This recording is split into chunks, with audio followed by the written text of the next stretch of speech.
How you doing? This is John, and welcome to John's Long Box. I saw this when I was looking for the Young All Stars, and I was like, "Oh my God, I forgot all about this comic."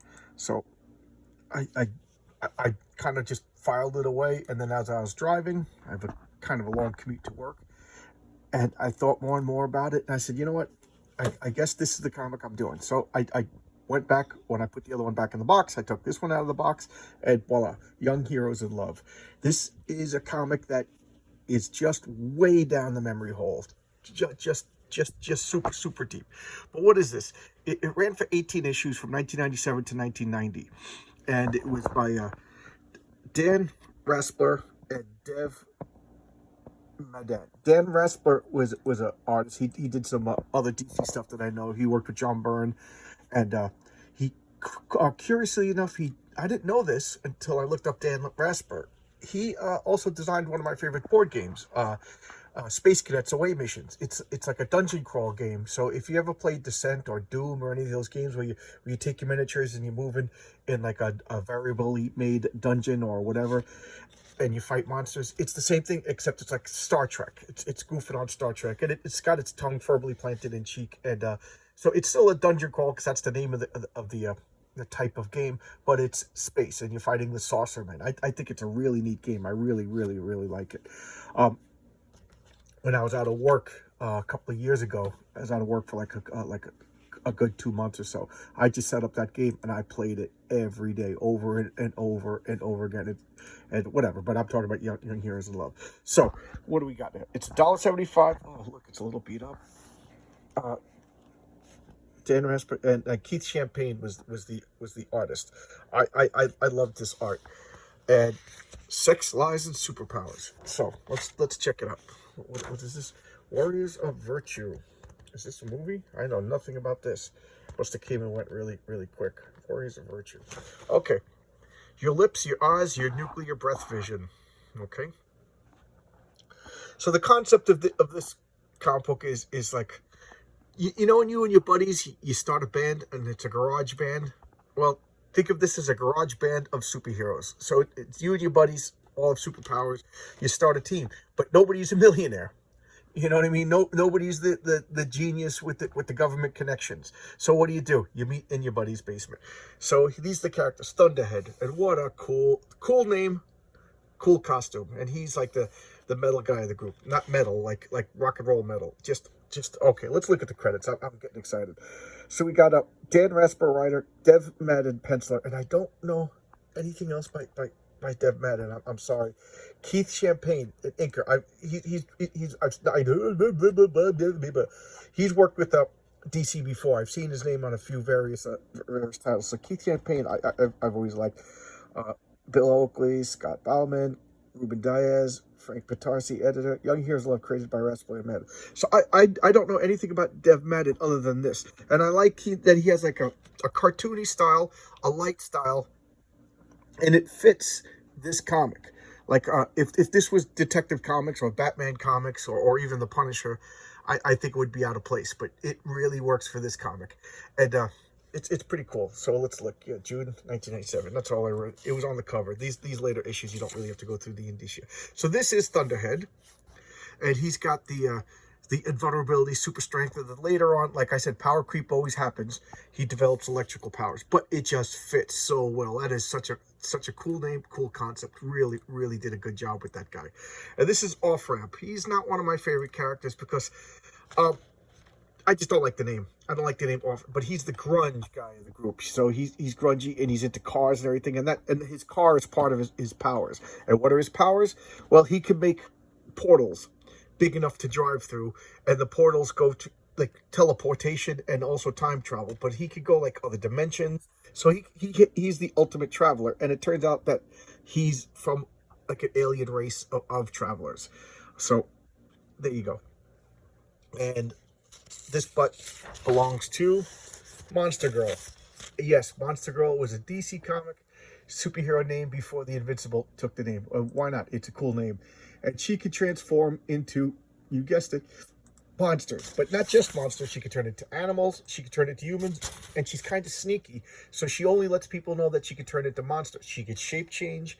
She she could do a whole bunch of things, but she's purposely only limiting herself to monsters just because uh, that's her shtick. She's kind of sneaky, and spoiler, she's a Duralian, like from the Legion of Superheroes. And here they are, just chilling on the roof. He's smoking cigarettes. They're talking about girls and what have you, and they're loser superheroes. What else? What else? What do you want me to say? And she's she's kind of flirty and mean and conniving. Like you wonder, is she really a superhero or is she really a villain? And that's the shtick. Then this is what is his name? That's gonna drive me nuts. Junior. He just goes by the bad name of Junior. It's amazing I like this comic so much, given that if you have bad code names for superheroes, I immediately don't like you. Like, I'm sorry, guys, I don't like Deadpool. His name doesn't fit his powers, okay? He's got to come up with a better name, and I will like Deadpool. Cable. Hate Cable. Just hate him. It's a terrible superhero name. Cable. Ooh, my superhero name is Can Soda. It's just a stupid name. There's Gambit. Could name, doesn't match his powers. Don't like him. Gambit's powers, a guy named Gambit should have like luck-based powers, like kind of like long shot. But we're talking about, oh god, something wrong with me. I'm sorry. Focus, John. Focus. So this is Junior, and he's Benjamin Newton, and he is a scientist. So he's the smart guy of the group, but he doesn't have the government connections. He doesn't have the funds of, like, say, Reed Richards or something like that. So he's super intelligent, but he's trapped at 6 inches tall. So that's the spin. So think of like as if Hank Pym, the Ant-Man, but he can't grow back big. So that's what he is. And he has to get driven around by everybody because he doesn't have the lamp. He doesn't have cars. So he understandably feels useless. And this is Hard Drive. Okay? Hard Drive. His name is Jeremy Horton. And he's super telekinetic. And the comic got canceled before all the stories were told. So he has a brother who's comatose, and he's I just started laughing because back when I was like a teenager, we used to say comatose. Like, we got drunk and I said comatose, and it became like a goof. And we always like, you don't want to eat any of that comatose. So sorry, guys, I just started giggling thinking about something stupid like that. But his brother is comatose, and he's super powerful, and I think that if our memory serves, they're keeping him in a medically induced coma because his brother can't control his powers, and he's so dangerous he could punch a hole in the earth. So he always acts all calm and collected and everything like that. Meanwhile, he's got this terrible secret, and he's always visiting his brother and trying to use his powers to help his brother. So I like that, the stoic superhero and then secret. But they go even farther than that because he has mental, emotional, and like limited mind control powers that he doesn't let anybody know, and he's always manipulating the team to get them to do what they want. Like, it's not like he's trying to get them to rob banks or to have sex with everybody. He's not like creepy like that, but he's always like manipulating them to do better, to like improve their lives, and that's his name is Hard Drives. He's never satisfied, so he's kind of like a jerk. And then he ends up retiring and runs and becomes the governor of Connecticut. But did he use his mental abilities to do it? We don't know. The comic got canceled. So he's kind of like a driving force in the comic. He's like the Captain America, the Superman, the total good guy, but not really. He's flawed. And this is Bonfire. To me, she's the breakout character of the team. She could have been the star. And she's Ann Fletcher. Oh, wow. Ann Fletcher, the redhead. That's the name of the first officer in the game Space Cadets. I didn't realize that. So I wonder if there's a real Ann Fletcher in his life that is, that he's borrowing the name from. I got to investigate further. But her power is, I'm sorry, Monster Girl's name is Rita Lopez. Hard Drive is Jeremy Horton. And Bonfire is Ann Fletcher.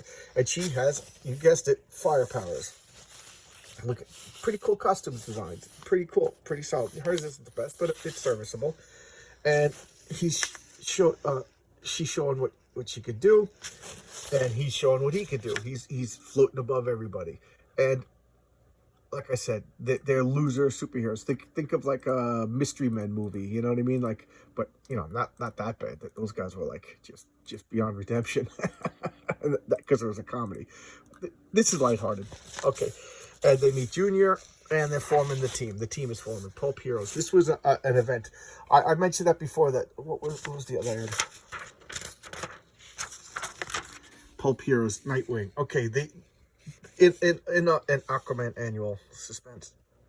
So, remember I told you sometimes the annuals they would have like an event that ties all the annuals together. Well, this event was Pulp Heroes, and what they tried to do was like emulate the pulp, because pulps were the predecessor to comics. They were like 10 cents, and they were like a book of short stories and stuff like that. And every couple of pages there was a like a painted Frazetta cover or cool artwork. So that's what they're trying to do. They're trying to copy that in the comic books. It was pretty neat. If you're gonna have an event, that's not a bad one. So here they are joining the team. I forget if she flies or if he's telekinetically lifting her. I forget. So here they are, and she's showing off what she could do. She's turning into a monster, and there they go. And I think they're gonna meet one more team member. So she develops a crush on Off Ramp, and Hard Drive wants her to like Thunderhead. It's no, he wants to like a member of the team that we didn't meet yet. So like he's manipulating everybody. He's just like, oh, look at, I just love that costume, and it's just going on, and the introductions are being made, and nothing's happening. It's the Seinfeld of comics. So here they are, Off Ramps going to teleport. They're disgusting. What do you know about Thunderhead? Oh, so she's kind of interested.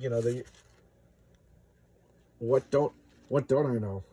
So she's being already manipulated from the get go, and Thunderhead. He's like, the cool rock star of the group. He's got that big dumb, likable, good guy thing going. You can't help but like Thunderhead. He really is a good guy, and I've always had the thing for the good guys. So they're talking about, if we're gonna be a super team, how do we get here or there? Blah blah blah. So he summons his car. He's got this. He calls it the Road Show, and he's Off Ramp, and that's the Road Show, and that's what they drive around in his cool car. The Tang Gone Mad. So what is this? An ad for Tang? Oh, Ted and Man. So here they are, they're driving around, and then they go up north, and they meet their newest member of the team. Welcome, I'm Frostbite. And Frostbite is revealed to be like a frost elf. So he's like this near immortal, because they go to, there's another, the last issue of the series is DC 1 million, and that was a crossover event where it was supposed to be like, let's pretend, it's the millionth issue of every comic that's currently out. And in that they meet Frostbite. He's still alive. He's still around, but he's older, so he's not quite immortal. And he's got the frost powers. So and that's what Hard Drive wants. He's subtly trying to she likes Thunderhead, and Hard Drive's trying to manipulate her into liking Frostbite. Well, there's a problem with that. Frostbite likes Off Ramp, and Off Ramp and Frostbite become a couple. Ta-da! Here you have it. This is 1997, and this was. There was a previously a gay superhero in DC, Obsidian, from Infinity Incorporated. But this is the first time there was, in a mainstream comic book, a homosexual relationship. And guess what? Nobody cared. Why? Because first off, they were original characters. Dan Rasper and Dev created these two characters. It was their baby. They did what they wanted. And it wasn't, well, the comic is Young Heroes of Love, so it's about relationships. So it was a part of the story. It worked, And to tell you the truth, by the time it happened, you're like, oh yeah, that makes total sense. It wasn't just like Robin all of a sudden comes out gay. Who would believe that? Or like, a 40, 50-year-old character who had millions of girlfriends, like say like Iceman, all of a sudden turns out gay. Nobody would believe that. Or, things like that. So nobody cared. Nobody cared. Make the characters original, make the story work, flesh it out, and voila, it doesn't work. I mean, it works. It was cool, And Off Ramp, he has a child, so he's kind of like any port in a storm. Is probably the polite way of saying it, and so There you go. That's their relationship. So now they're just showing off what they could do. He's talking about his car and teleporting and driving around. And now they're gonna find this like warehouse place that they could use for a headquarters. And here you go. There's their headquarters. It's kind of like, you know, it's pretty cool, you know. And some of them live there because they don't really have a place to live. They don't have jobs, so you know that's just it. They're going to look for jobs. How do we pay the rent? We got a headquarters. Our car is this, and you know, hard drive wants there to be the fire and ice romance because that would just be good. And you know, he kind of like flirty with anything. Think of like Namor from Marvel Comics. He's that kind of character. So you know.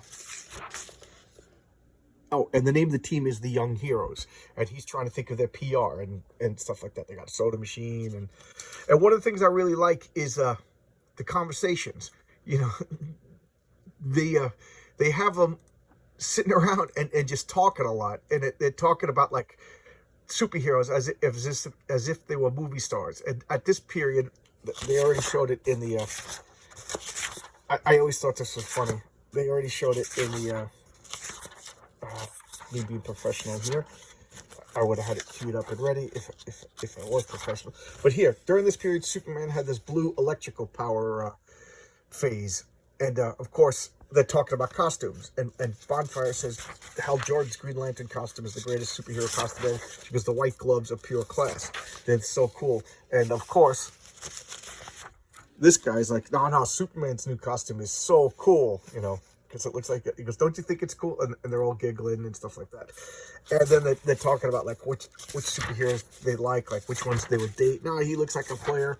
And then like a couple, the Rat Pack. It's like a group of like Vegas-y, cheesy were rats attack, and that's the Rat Pack, and they save the day from that. Then there's like a Godzilla monster that attacks. And it's beating them until Junior figures out that it's just a gigantic amoeba that looks like a you know, giant kaiju. Well, I guess that is a giant kaiju. So they learn how to beat that and stuff like that. And now here's Monster Girl. That's one of the things she does is she seduces every member of the team. You know, she even shrinks down to 6 inches tall and seduces Junior. And Junior's smart, and he goes, "I know you're up to something."